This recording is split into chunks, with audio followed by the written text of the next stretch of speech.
पुढे टॉप 9 मोठ्या बातम्या। नाशिकमधील आयटी कंपनीमध्ये धर्मांतराचं प्रकरण, अनेक दिवसांपासून फरार असलेल्या एचआरला अटक, अश्विनी चेनानी असं अटक केलेल्या एचआरचं नाव।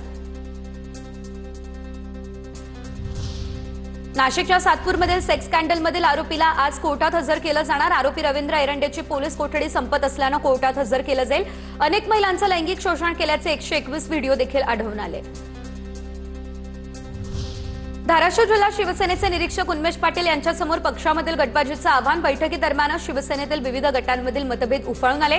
काही पदाधिकाऱ्यांनी उघड नाराजी व्यक्त केली तर कुठलीही गटबाजी नसल्याचं उन्मेष पाटील यांचंही वक्तव्य। नवी मुंबईमध्ये घरांच्या पुनर्विकासावरून गणेश नाईकांचा रस्त्यावर उतरण्याचा इशारा। 2011 पर्यंतची घरं नियमित करण्याचा निर्णय सरकारनं घेतलेला असताना एमआयडीसीने मात्र 2 दिवस आधीच पुनर्विकासाचं टेंडर काढून चालाकी केल्याचा नाईकांचा आरोप। बिहारचे मुख्यमंत्री नितीश कुमार आज राज्यसभा खासदारकीची शपथ घेतील। मुख्यमंत्री पदाचा राजीनामा देतील। बिहारला लवकरच नवीन मुख्यमंत्री मिळणार।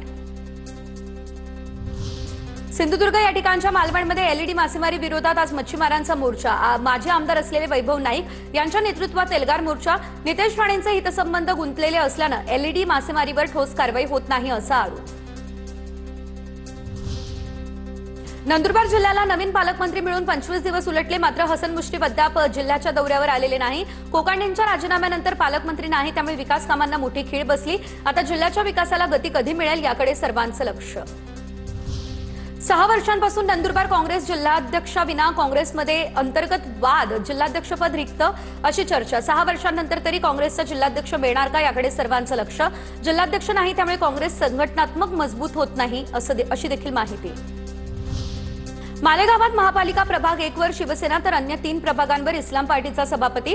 जिल्हाधिकाऱ्यांच्या उपस्थितीत महानगरपालिका सभागृहात निवडणूक प्रक्रिया पडली पार।